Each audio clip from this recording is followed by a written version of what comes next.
The world is full of obvious things which nobody by any chance ever observes. Thus is the case in tonight's story. Time once again to sit back and relax with your favorite drink and listen.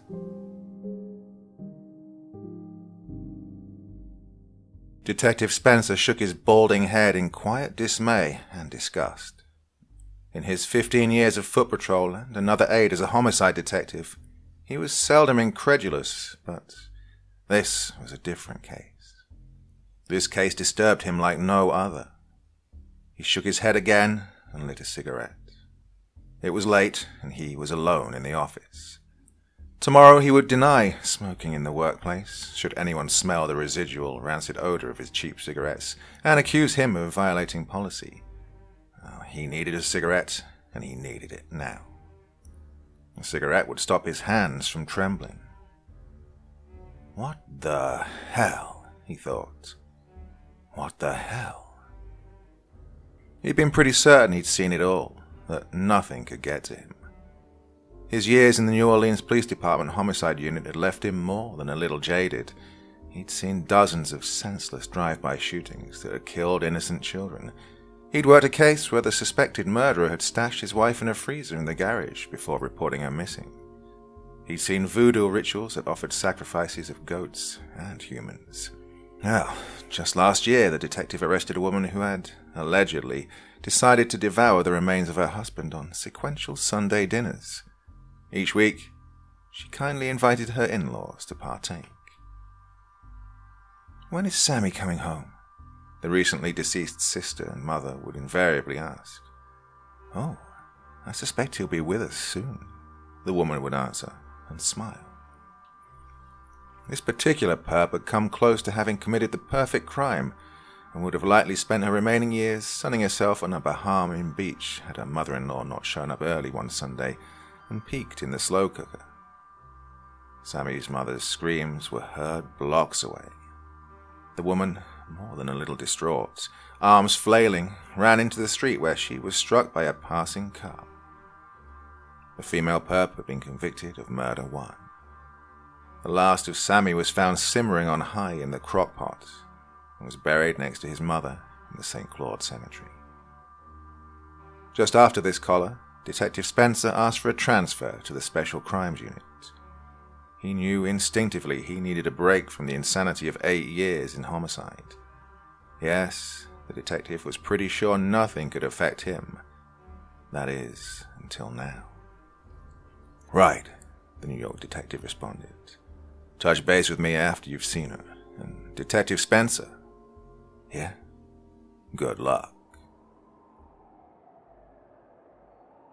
The blonde-haired girl in the sterile ICU bed wasn't much older than his daughter, the seasoned detective realized, when he finally got the okay to speak with her. She looked years younger than her chart indicated. She was 22, but in her blue hospital gown, and with her tousled hair framing her pretty face, she looked no older than 12 or 13. She had the long, thin body of a model, but had been relegated to working as a waitress in a tawdry French Quarter club. Such was the fate of so many young girls who found their way to New Orleans, looking for excitement and perhaps fame and fortune. They worked for the money until they either gave up the nightlife and married an oilfield worker, or more often than not, they returned to their hometowns to live the lives they had so detested. This girl didn't have too many options left to her, the detective thought. What the fuck would she do now? He tried not to look down at the hollow in the sheets where her feet should have been. Dark circles below her closed eyes encroached onto her cheeks. Her pretty face had morphed into a grotesque mask. What should have been the whites of her eyes were now red orbits, the vessels ruptured by incessant tears. She had cried until she could cry no longer. She'd become numb, with the help of another injection ordered by the compassionate doctor on duty that morning. "Miss Robbins," the detective whispered. "Can you talk now?" he asked, just above a whisper. "I really need you to tell me anything you remember." The detective almost pleaded with the girl. The pretty girl opened her eyes to see a chubby, balding man standing at her side. The tears began to slide down her cheeks again. she said quietly. "I don't think I can help you. I don't remember anything." "You were working that night, right?" The detective was encouraged just by hearing her voice. "Yes, I worked until closing time, about 2 a.m. It was Friday night, Saturday morning, so I figured there'd be a lot of people still out, especially on Decatur Street. So I went to get my car out of the parking lot. Had my keys in my hand, just like I always do when I go over there, and that's all I remember. I think someone hit me over the head. I don't know. The tears were flowing in rivers now. I just remember bits and pieces, like a dream," the girl continued. I remember something like a nursery rhyme." She spoke haltingly. "And then I died. It was so horrible, but I guess I came back." She sobbed. "When I woke up, I was like this. I just woke up like this." She almost screamed. "Like this." She convulsed into a low wail. "Like this." "You're sure that was Friday night, Miss Robbins?" "Yes, last night," the girl replied. The detective didn't want to panic his witness, but today was Tuesday. She'd been somewhere for the last 3 days before being discovered in a heap behind a dumpster near the river. Determining where she'd spent those 3 days would be the key to this investigation.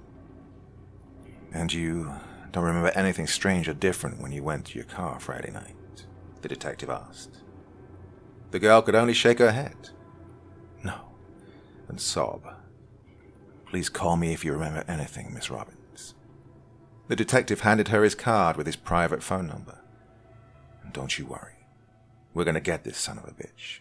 You have my word on it." He was such a good boy. He never asked for anything. He never expected anything. He was always smiling and ready to give hugs to everyone.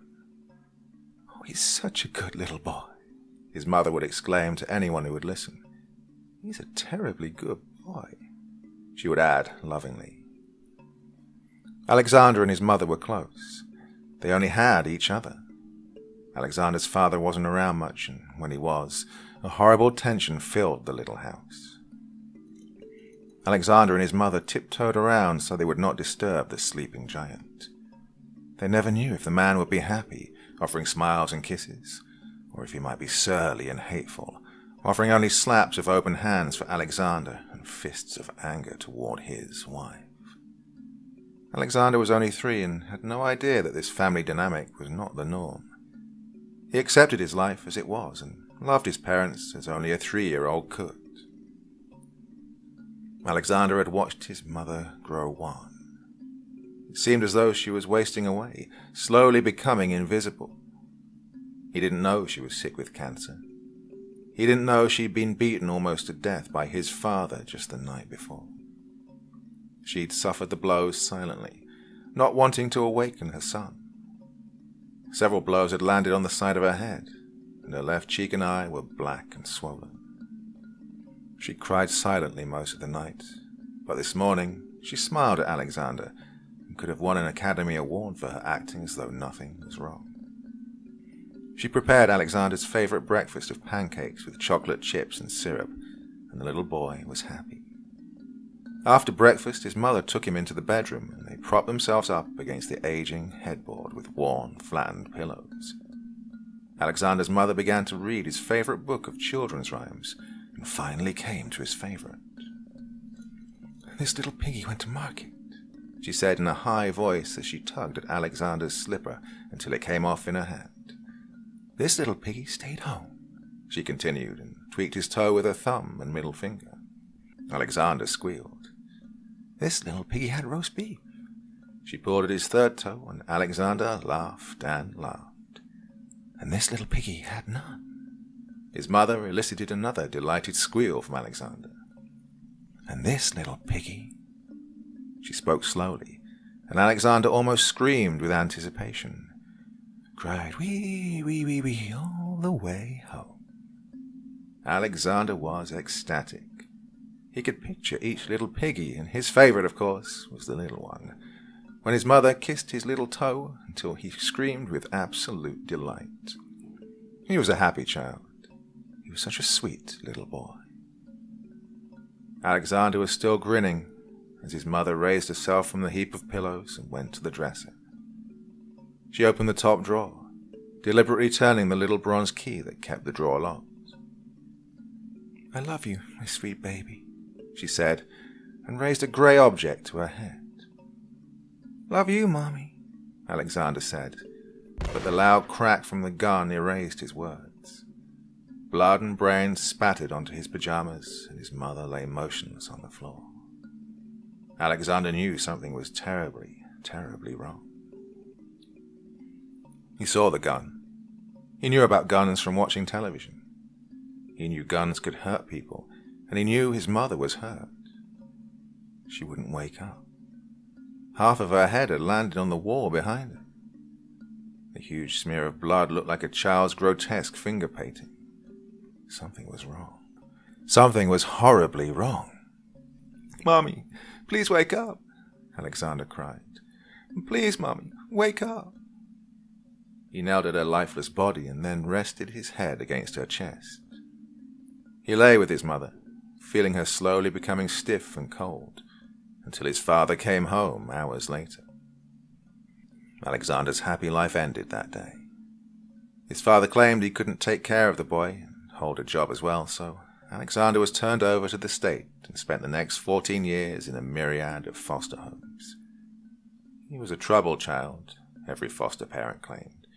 He was a terribly unhappy and troubled child. Alexander left his last foster home as soon as he came of age. He moved to New York City. Copies of the New York cases were forwarded to the NOPD in care of Detective Spencer, all 1,738 pages of them. The files consisted of 5 unsolved homicide cases. The first victim was a dancer who lived in the village, not far from where her body was found, sans feet. There had been no effort to cauterize her wounds. The coroner's report stated cause of death as exsanguination. The second and third victims were found in Brooklyn within 2 weeks of each other, abducted from and later dumped in what was considered a relatively safe residential area, again seemingly unharmed other than the obvious detail of having had their feet removed. COD, undetermined.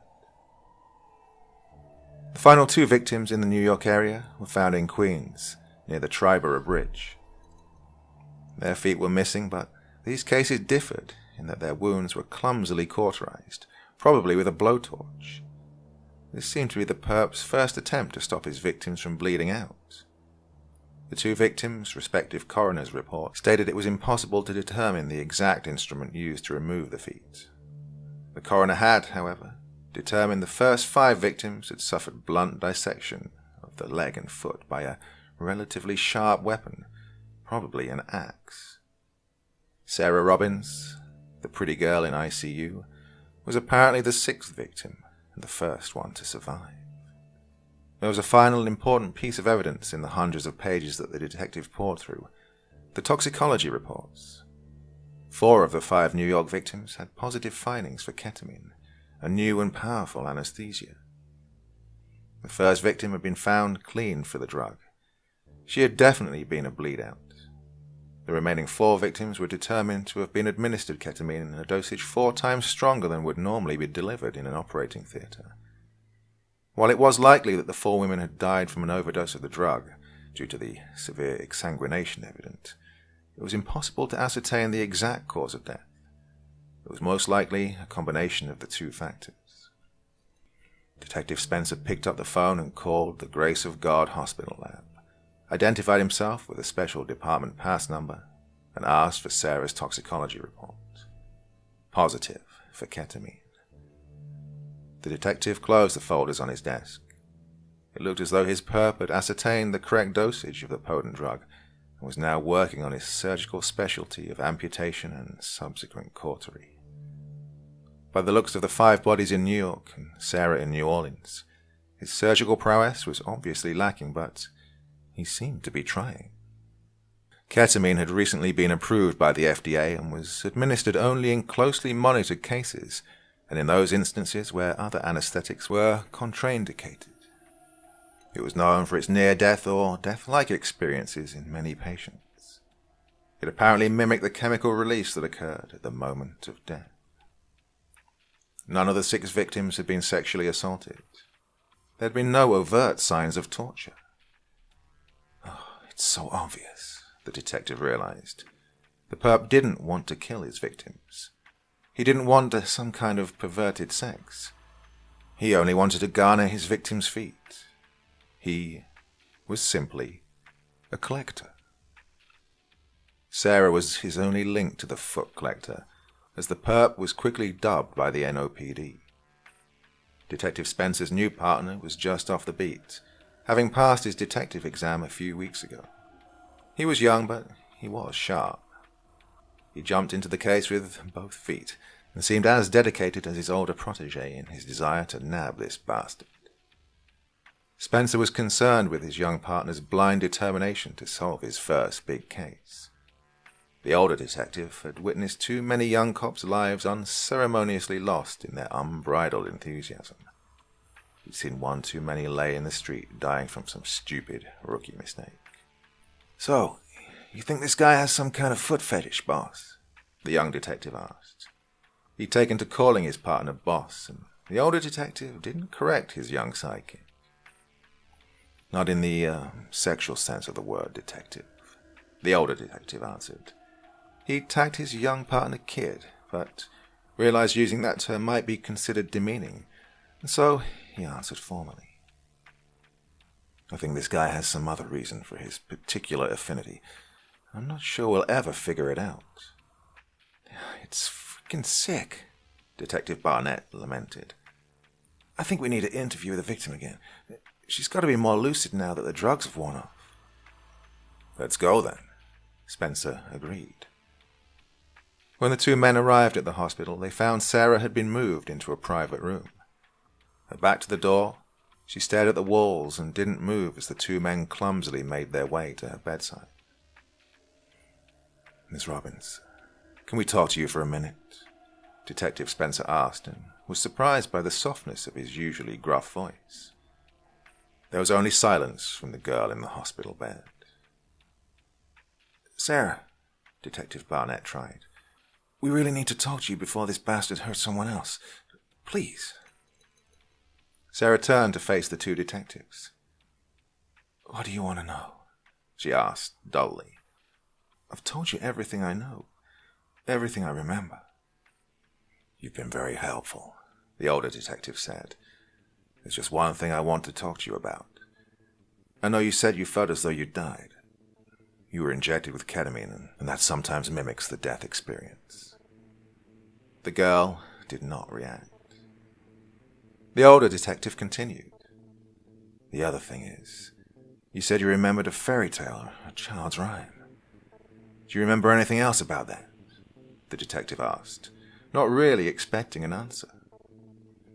"He said it over and over and over," Sarah whispered softly. "This little piggy went to market. This little piggy stayed home. This little piggy had roast beef. This little piggy had none, and this little piggy cried wee wee all the way home," she said, slowly and deliberately. "This little..." And the connection was made. The awful, horrible connection she would have to live with for the remainder of her life. The light bulb had gone off for the detectives as soon as she began the rhyme. Everything was connecting. There was only one thing for the detectives to do now. Find the man. The monster who recited this children's poem before he chopped off yet another victim's feet. After his determination that he needed something to effectively quiet his victims, to keep them from crying, he managed to procure a drug from the sometimes locked cabinet in the lab in the hospital where he worked. It hadn't been that difficult. After experimenting with the dosage, he realized if he administered too much of the drug, his girls would likely die fairly quickly, and he was sorry for that. That certainly was not his intent. Practice makes perfect, he said to no one. He tried again and again. He didn't want his girls to die. He only wanted a little souvenir. A perfect pair of 10 pretty toes. Something to extend his happiness just a little bit longer. He'd learned from his mistakes. His last girl had been a smashing success. Everyone in New Orleans was talking about it, and he wanted everyone to be as happy as he was. The NOPD quickly put a lid on the story, and the two detectives knew that they had to act fast on their thread of a lead. This guy had access to ketamine. This guy either worked in a lab or in a hospital. From his MO, Detective Spencer was pretty certain the bastard for whom they were searching did not hold a professional position, as evidenced by the obvious lack of medical expertise.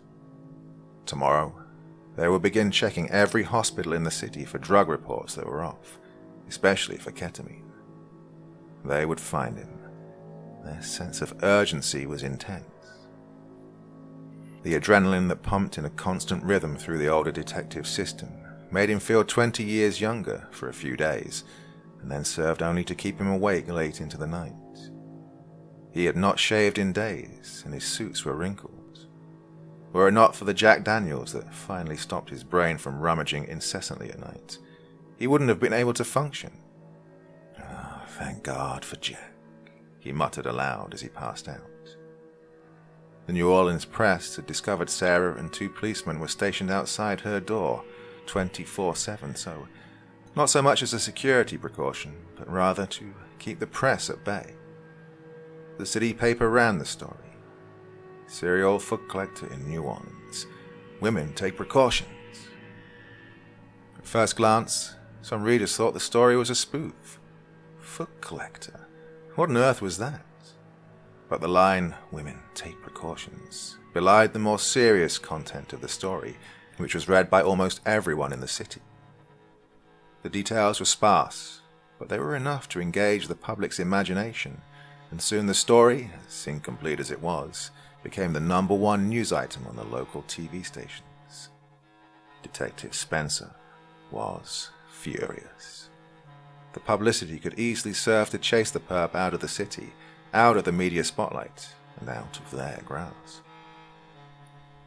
Alexander didn't watch television. He didn't own a set. Every evening when he returned home from his janitorial job at the hospital, he amused himself and passed the hours at home by carefully lifting one or more of the heavy gallon jars from a specially enclosed set of shelves he'd built in his closet. Sometimes he took all 12 jars down and placed the correct pairs together in a neat row. Oh, he reveled in his work. When he was feeling a bit silly, he'd mix the feet up, 6 lefts and 6 rights.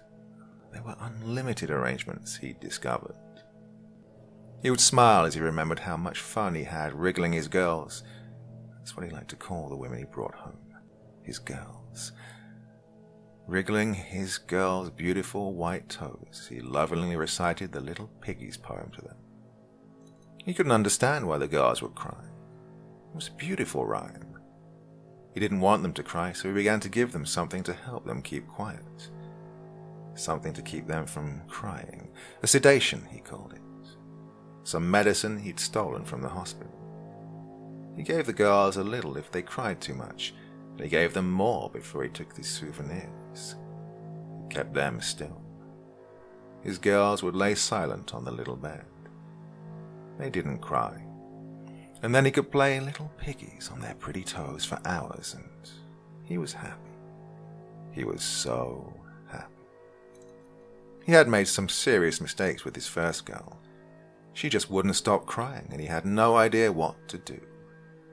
He ended up taping her mouth closed with duct tape and taking her feet in a hurry. He'd barely played his game with her at all.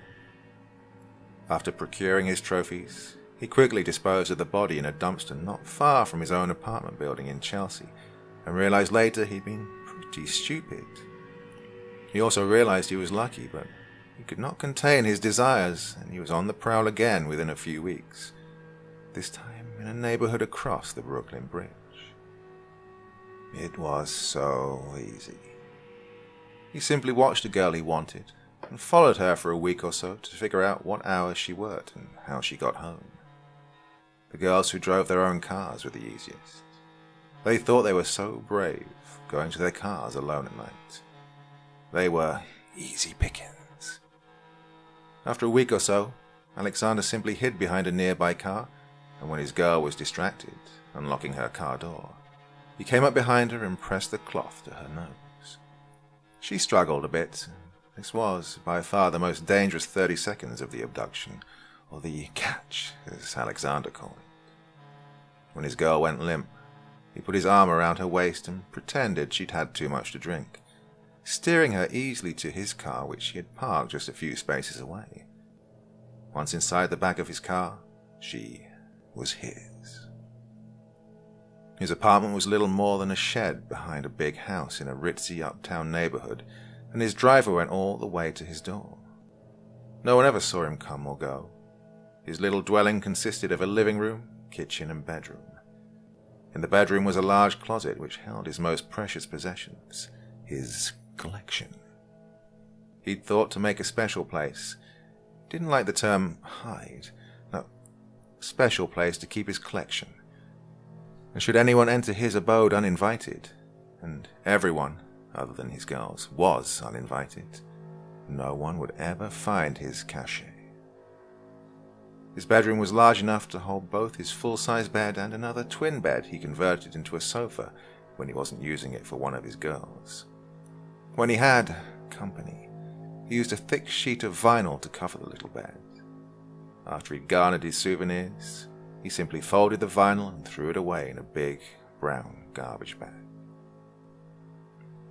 He never kept his girls for more than a few days, and he had to work around his days off at the hospital. He was never concerned about one of his girls screaming to alert someone to her plight. He simply put a thick piece of duct tape over their mouths. He removed it now and again to give them water, and should they eventually pee, the vinyl would catch it. Most of the time, they just lay there, and that was fine with him. True, he would have enjoyed it more if they'd been awake when he recited his poem and played with their little toes, but most of his girls had cried when he suggested they join him in his fun. He really didn't like to see girls cry, so he found that the sedation would keep them quiet, and when they were quiet, he could play with their toes at length, without any annoying distraction. In a few hours, he would catch another girl. She would be lucky number 7. He would have 7 beautiful pairs of toes with which to play, and that would make him very happy. Alexander had watched this new girl for several weeks now. She worked in the same hospital as he did, and although he usually chose a prettier girl, and one with which he had no association whatsoever, he'd been immediately smitten with this one. This one was special. She worked in the gift shop and had worn sandals one summer day, sandals without stockings. Her toenails were meticulously trimmed and painted with a deep burgundy polish. He'd never seen anything like it. Toes peeked at him from beneath the leather strap of her shoes, and he thought he would faint from sheer joy. He waited patiently for her, and at 8 o'clock she closed the gift shop and walked outside, never once imagining that she might be in any danger. Alexander followed his new girl halfway down the block into the parking garage just across the street. He watched as the elevator light went to the 3rd floor and stopped. About a minute later, a blue Toyota Prius purred down the cement ramp to the exit booth. There was no attendant on duty, and the new girl swiped her ticket to urge the yellow bar to rise. The Prius exited the garage, the new girl safely inside, and Alexander smiled. This was too easy. A week later, Alexander could not wait a day longer. He would catch her tonight, after he finished work and had something to eat. He would find her car in the garage, careful not to be noted by any cameras, and he would park his car in a space as near to her Prius as possible. The garage usually opened up at night, after most people left at 5 p.m. or so he should be able to tag her easily. She should be an easy catch. He could barely contain himself, and his anticipation rippled through his belly all that day. As he thought, the lot had emptied and the motor of his big Chevy echoed against the concrete walls. He smiled as he navigated his old Chevy next to the yellow Prius. And then he waited. About 10 to 8, he opened the driver's door and stood upright. He was stiff from sitting in the front seat for 2 hours. He crouched low, the big Chevy providing a more than adequate hiding place. His heart almost exploded when he saw her, car keys in her hands and sandals on her pretty feet. He almost laughed aloud in glee, but mustered a self-control he had not known he possessed. He successfully stifled his laughter and smiled as he deftly moved up behind his girl and pressed the dirty rag over her face.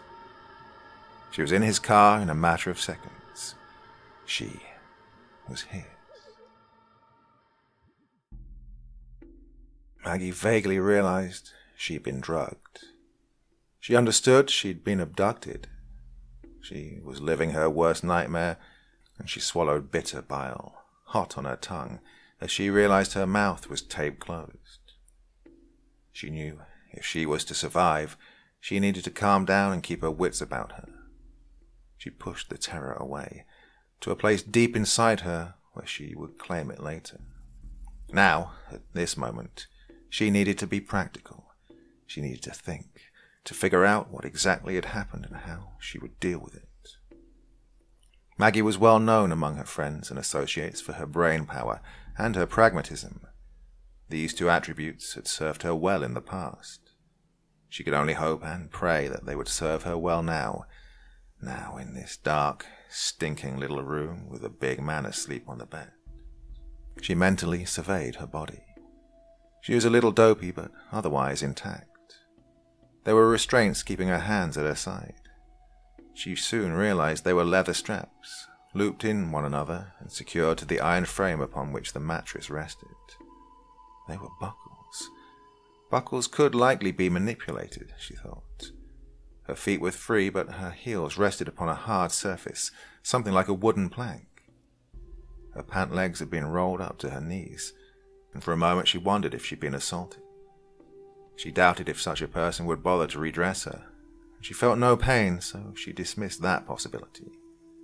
Perhaps he was waiting until she regained consciousness.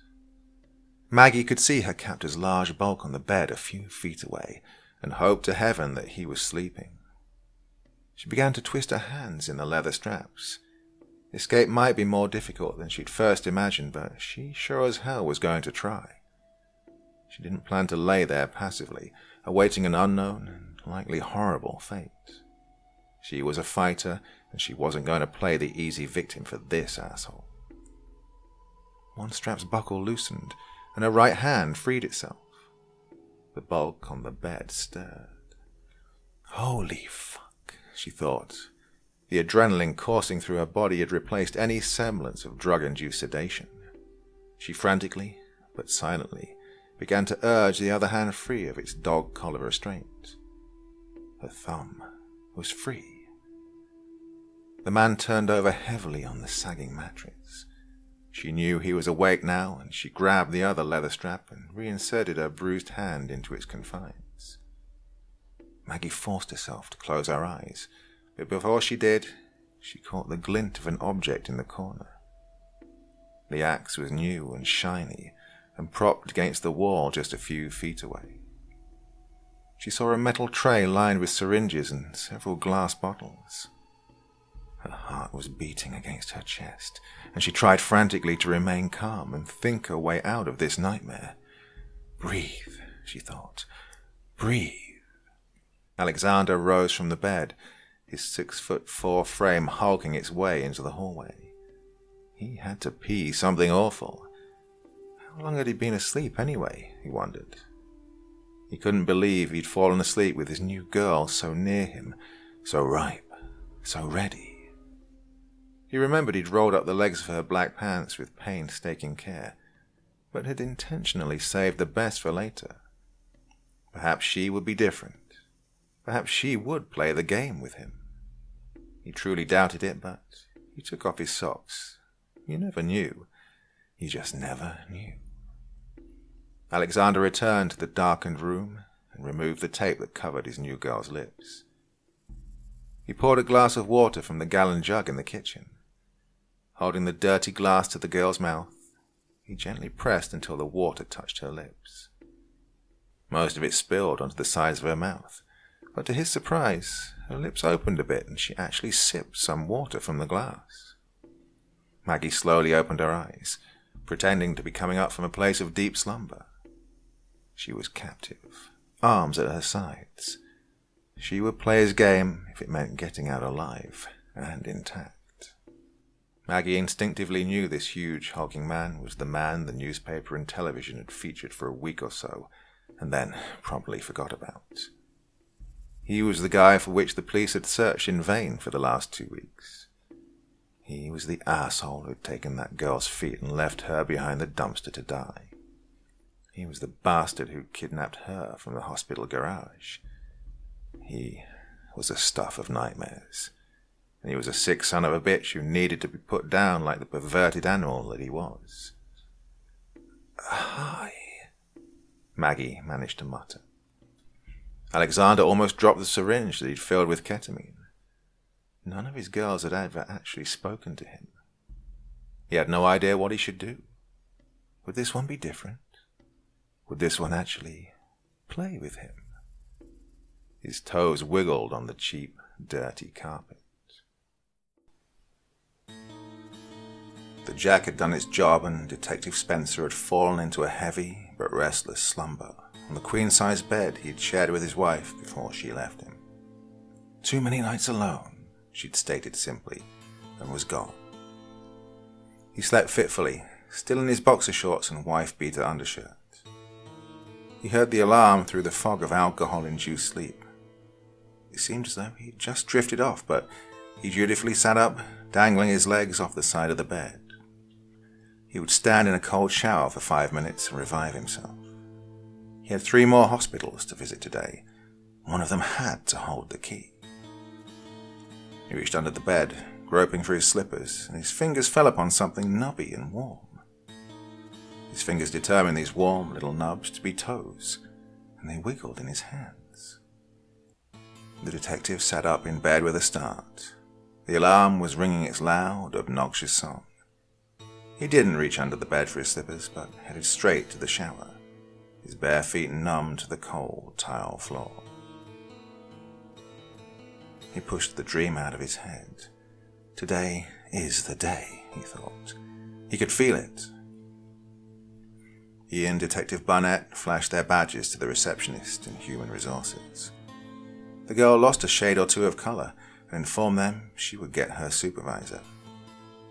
After a few rounds of higher-ups playing an odd game that reminded the older detective of musical chairs, the 2 detectives finally settled down in the office of the hospital administrator. The detectives were brusque and to the point, asking for information about any reports of missing drugs, particularly ketamine. So far, none of the hospitals had reported any shortages. The milk toast administrator hesitated with his answer, just a fraction of a second too long, and the detectives immediately knew their answer. They quickly asked him for a list of employees who'd been hired within the last 6 months, and who might have access to laboratories or other sensitive areas where controlled substances were stored. The administrator hesitated again. He spoke of confidentiality and the hospital's reputation and regulations ad nauseum. Detective Spencer's patience was as thin as a razor blade. "Look, sir, there's a damn maniac out there, and we have reason to believe that he will do one of 2 things. Either leave town and never be caught, until, of course, he decides to strike again, or he is, at this very moment, planning another kidnapping, or maybe already has her. Get the damn files, now." The administrator fell silent and scurried into the adjacent room. He returned with 2 files, both containing the addresses and work history of newly hired maintenance workers. Each detective grabbed a file, and Detective Spencer read the work history of the employee in his cardboard folder. Alexander had been a maintenance worker with an impeccable record at New York General Hospital for the past 15 years, having only recently moved to New Orleans. "We need to speak to this man immediately," Detective Spencer said. "Well, let me get his supervisor," the administrator squeaked and began to dial an internal hospital number. He asked to have the employee sent to his office and waited silently for what seemed like an eternity to the detectives. "Fine," the administrator said into the receiver and hung up the phone. "He's off until Tuesday," the man told the two detectives. The typed address in the employee folder was on Audubon Street, all the way uptown. It was half an hour away. The two cops were in the car within minutes, and the blue light on the dash parted traffic as though it was the Red Sea. They could make it in 10 minutes if they were lucky. Alexander stood over his girl. "Did you say something to me?" he asked. Maggie tried to smile, but Alexander thought it was a grimace. "Hi," she managed to repeat. She knew she had him off balance. She knew she had to keep him that way, but not uncomfortable enough that he would panic. She tried not to look toward the corner where the axe languished against the wall. She saw the syringe in his big hand. It was loaded with an amber liquid. "What's that for?" she asked innocently.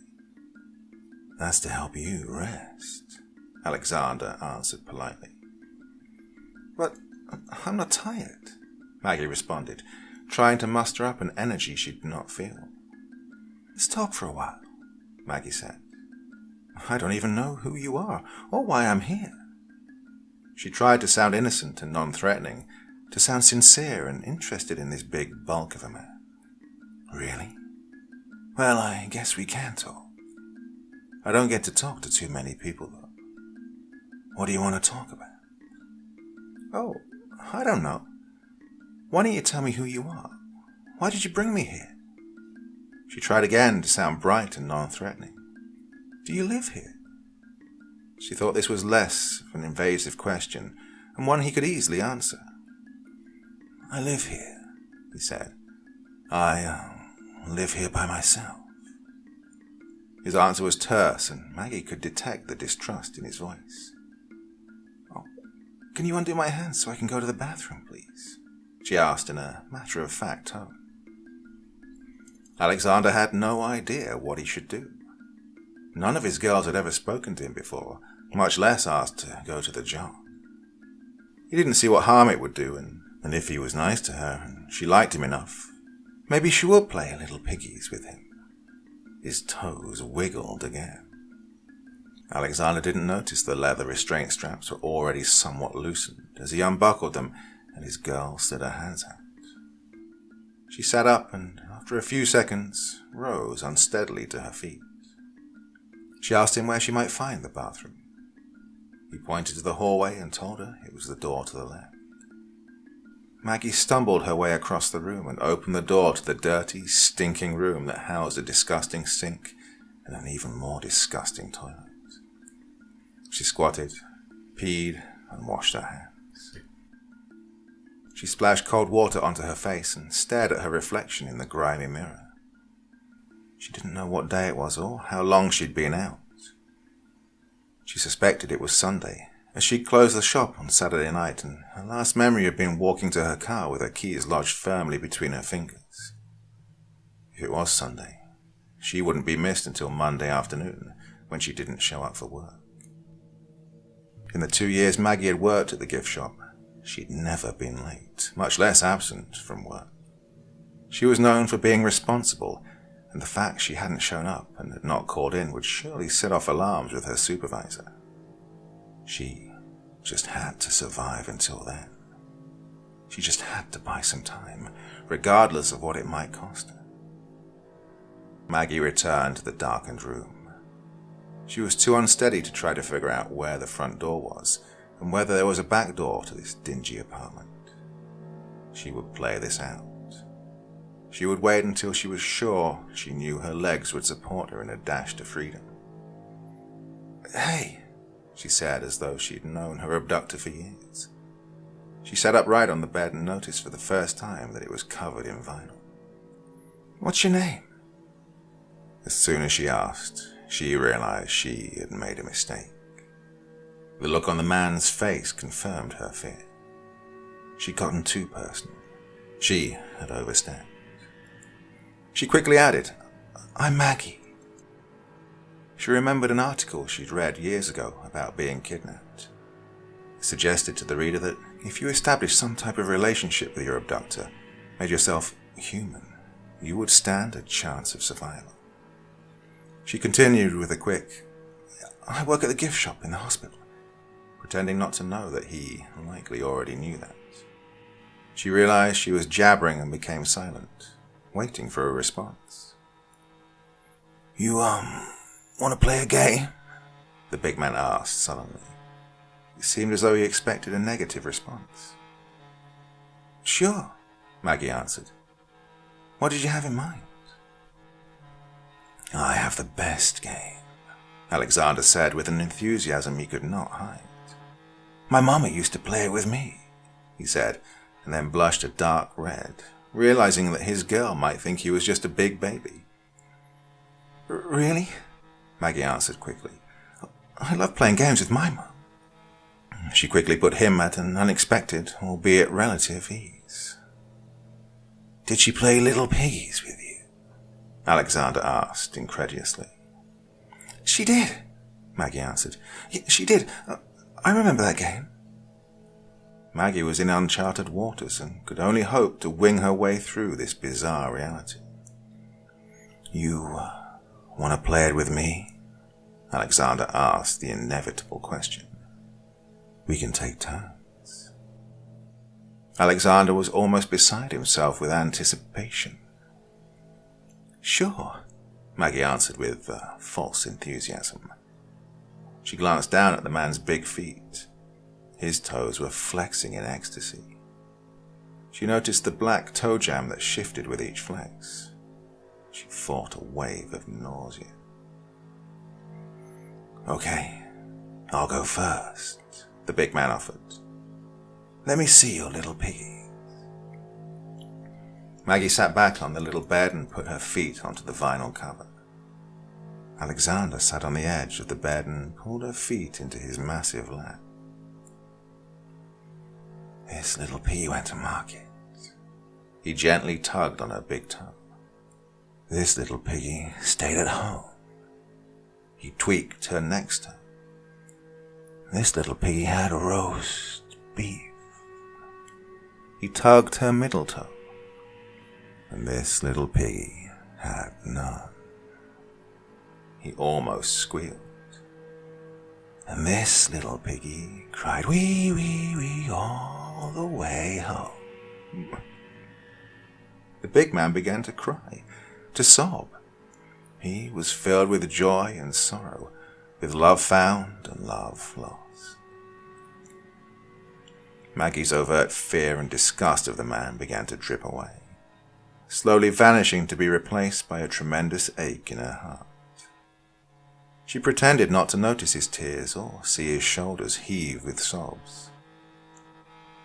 "Come on then," she told him. "Give me those piggies. Put them in my lap," she instructed with a smile. Alexander turned to her, unable to believe her words. Surely he'd misunderstood. He wiped his nose and eyes with the sleeve of his shirt. "Really?" he asked. "Really?" And Alexander was 3 again and scooted onto the bed, heaving his huge feet onto the lap of his girl. He would remember to ask her name, but now she so gently grasped his big toe between her thumb and index finger and began to shake it gently and recite his favorite rhyme. "This little piggy went to market," she said softly and with a smile. "This little piggy stayed home," she continued. Alexander retreated into the past, into a time of unbridled happiness and absolute innocence. He was happy. He could hear his mother say what a good boy he was. What a terribly good boy. This little piggy had roast beef, Maggie continued, and this little piggy had none, and this little piggy cried wee, wee, wee. There was a series of loud knocks at what Maggie thought must be the front door, and then a crash. Alexander made a mad dash for the axe and ran into the front of the shed, where he rushed at the two detectives, the big blade swinging. Maggie was surprised at the grace with which Alexander deftly lodged the huge, shiny weapon into the side of the young detective. Blood gushed. The blade sliced the detective's liver neatly in half. Detective Spencer fired his 9mm straight into the perp's chest. The big man didn't miss a step and lunged at the detective, the bloody axe still in his big hands. Maggie spotted the discarded syringe with the amber liquid, and within a few seconds she jammed its long needle into the back of the madman's neck. She pushed the plunger in as far as it would go. Alexander brushed aside the syringe as though it was a pesky, stinging bug. He started and looked at Maggie for a long second with hurt and disbelief. He had trusted her. How could she? The distraction had provided the few seconds needed by Detective Spencer to unload another round of bullets, this time into Alexander's head. The big man's head exploded, much as his mother's had those many years ago, the wall catching the back of his skull and most of his brain. Maggie fell onto the cot and began to sob from relief for herself and for a deep sadness for the big man. Detective Spencer went into cop mode and radioed for a bus, but the young detective had lost too much blood. He died in his partner's arms, having never regained consciousness. The old detective wondered how it was that he'd been granted his 63 years of life, how it was he had seen all that he'd seen, and wondered darkly if his longevity was a curse or a blessing. Sometimes, most of the time, life made little or no sense, he thought. No sense at all. Alexander's massive bulk lay sprawled on the floor, his blood pooling around him, staining the dirty carpet a burgundy red. He was lifeless now, finally at peace. He wasn't really a bad man. He could hear his mother's voice now. He's such a good boy. He's such a terribly good boy.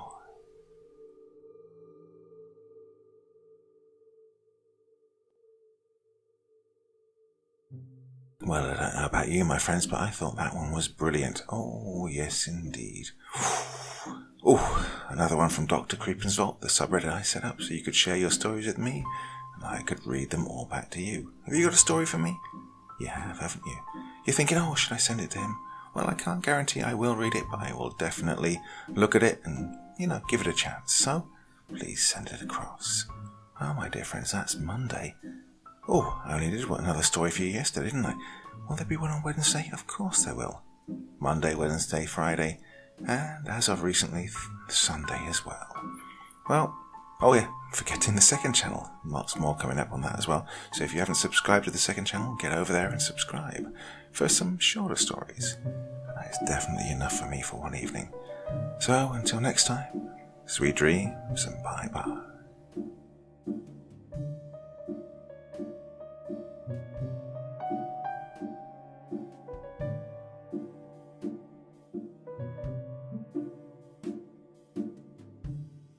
Thank you so much for choosing to spend your time listening to me.